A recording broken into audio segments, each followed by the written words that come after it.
परिस्थितियां ऐसी थी कि लाठीचार्ज हुआ, उसके बाद फिर गोली चली और वो गोली सीधी सीधी हमारे भाई के लग गई। आज हम उनको श्रद्धांजलि भी अर्पित करते हैं और उनकी शहादत को भी नमन करते हैं कि अपने संगठन के लिए, अपने व्यापारी भाइयों के लिए जो जज्बा लेकर वो चले थे, जिस आंदोलन में आगे बढ़े थे, उसमें उनके परिवार को भी जिंदगी भर इसकी पीड़ा हुई। लेकिन फिर भी आज भी उनकी पत्नी श्रीमती तारा जी भी यहाँ पर मौजूद हैं, वो गीता देवी, और उनके दोनों पुत्र और पुत्री भी यहाँ पर मौजूद हैं। किन परिस्थितियों में फैमिली के मुखिया के न रहने की वजह से कितनी परेशानी झेलते हैं, इसका अनुभव आप चूंकि व्यापारी हैं अच्छी तरीके से कर सकते हैं। हम उनको आज नमन करते हैं कि उन्होंने हर परिस्थिति का मुकाबला करके अपने परिवार को खड़ा करने का काम किया और उनको विशेष रूप से इसके लिए साधुवाद देते हैं। और आज के दिन हम अपने अग्रवाल साहब को भी, जिन्होंने 28 वर्ष की उम्र में शहादत दी, उनको भी नमन करते हैं। बहनों और भाइयों,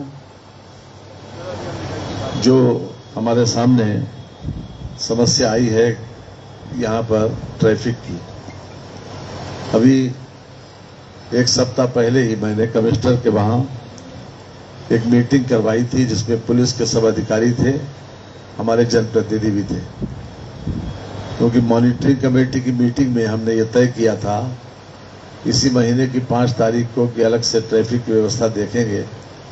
और पुलिस की मीटिंग में भी खास तौर से जो कानून व्यवस्था के संबंध में थी, उसमें भी खास तौर से इस बात की चर्चा हुई कि आखिरकार लखनऊ की सबसे बड़ी समस्या है ट्रैफिक मैनेजमेंट। और उस ट्रैफिक मैनेजमेंट में हम और आप भी कहीं न कहीं भागीदार हैं, क्योंकि सड़कों के ऊपर जिस प्रकार से हम लोग सड़कों को अतिक्रमण करके अपना, चाहे विज्ञापन का बोर्ड हो, चाहे बेचने का सामान हो, या कुर्सी मेज हो, या हर तरीके से हम लोग भी इसके प्रति बहुत ज्यादा सचेत नहीं रहते। तो सभी लोगों को, जितने भी वर्ग इससे जुड़े हुए हैं, जो संबंधित लोग हैं, उन सब लोगों को इस बात का प्रयास करना पड़ेगा कि हम किसी भी प्रकार से आवागमन में अवरोध पैदा न करें। जब तक ये सही है कि प्रशासन की जिम्मेदारी है, उन लोगों को इसको मेंटेन करना चाहिए। लेकिन बरसों से जो लोग सड़क के ऊपर ठेला लगाते हैं, जो सड़क के ऊपर किसी न किसी रूप में सवेरे से शाम तक इंतजार करके 200, 400, 500 रुपए पैदा करके अपने अपने बच्चों का पेट भरते हैं, उनके सामने भी एक बहुत बड़ी समस्या है कि वो कहाँ जाएं। हम बेंडिंग जोन बनवाते हैं, लेकिन बेंडिंग जोन तक ग्राहक पहुंचने की भी स्थिति होनी चाहिए। बेंडिंग जोन ऐसे क्षेत्र में होना चाहिए जहां पर ग्राहकों का आवागमन बहुतायत में हो, नहीं तो नए तरीके से बेंडिंग जोन बनने पर वहां पर ग्राहक पहुंचेगा नहीं। दिन भर बेंडिंग जोन में व्यापारी लिए अपना माल बैठे रहेगा, उसको कोई खरीदेगा नहीं, उसके सामने भी समस्या है। तो ये परिस्थिति हमको और आपको दोनों को 2-2 कदम आगे चलना पड़ेगा, दोनों को सहयोग करना पड़ेगा, तभी यह संभव हो सकता है। वरना एक तरफा न तो प्रशासन कर सकता है और न एक तरफा व्यापारी कर सकते हैं। आप मांग करते रहोगे, हम जवाब देते रहेंगे। लेकिन व्यवहारिक पक्ष इसका यही है कि इसमें सड़कों के ऊपर जहां पर फुटपाथ है वहां पर दोहरी ग्रिल लगे। एक ग्रिल ऐसी लगे जो व्यापारी ट्रेडर्स को रोकने के लिए कुछ स्थान छोड़ के लगे।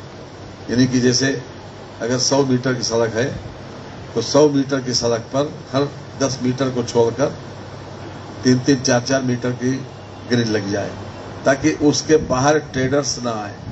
और जहां फुटपाथ है वहां पर 2 ग्रिल की आवश्यकता है। पहली ग्रिल ट्रेडर्स को रोकने के लिए, दूसरी ग्रिल अगर फुटपाथ है 3 फीट 4 फीट का, तो उसमें ताकि पैदल निकलने वाले लोग आसानी से निकल सके। दूसरी ग्रिल जहां पर फुटपाथ खत्म हो और डामर रोड जहां से शुरू हो वहां पर लगे। मैं समझता हूं यही सुझाव मैंने मीटिंग में भी दिया था और सबने उसको अप्रिशिएट भी किया गया था, लिखा भी था, लेकिन अभी तक उसके ऊपर अमल नहीं हुआ।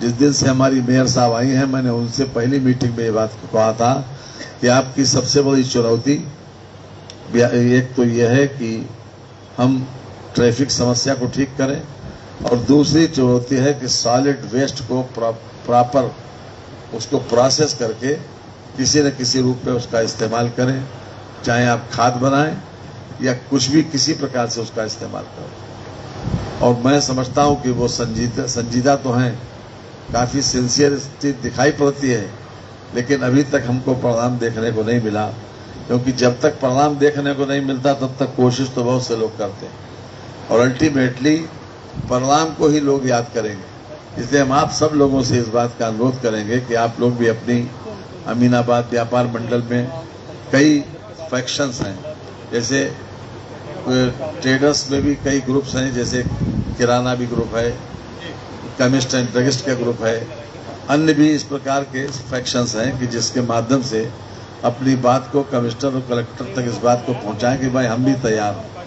और अगर आप लोग उस ठेले वालों को, जो सड़क पे खड़े होने वाले लोग हैं, अगर उनको इस बात के लिए मना लें कि हम बिल्कुल यहाँ इसके आगे नहीं बढ़ेंगे, तो काफी कुछ समस्या को मिनिमाइज किया जा सकता है, इस समस्या को कम किया जा सकता है। लेकिन अगर नहीं करेंगे, बैठे रहेंगे, सोचते रहेंगे, तब इसका परिणाम कुछ भी नहीं आएगा। यथा स्थिति से दुर्व्यवस्था अच्छी है, हो सकता है दुर्व्यवस्था से थोड़े दिनों के बाद रास्ता निकल आए, लेकिन जब तक ये दोनों लोग मिलकर काम नहीं करेंगे एक राय होकर, तब तक मैं समझता हूं कि हम इसको आलोचना बताते तो रहेंगे, समस्या को उठाते रहेंगे, लेकिन समस्या उठाने से समाधान नहीं होता।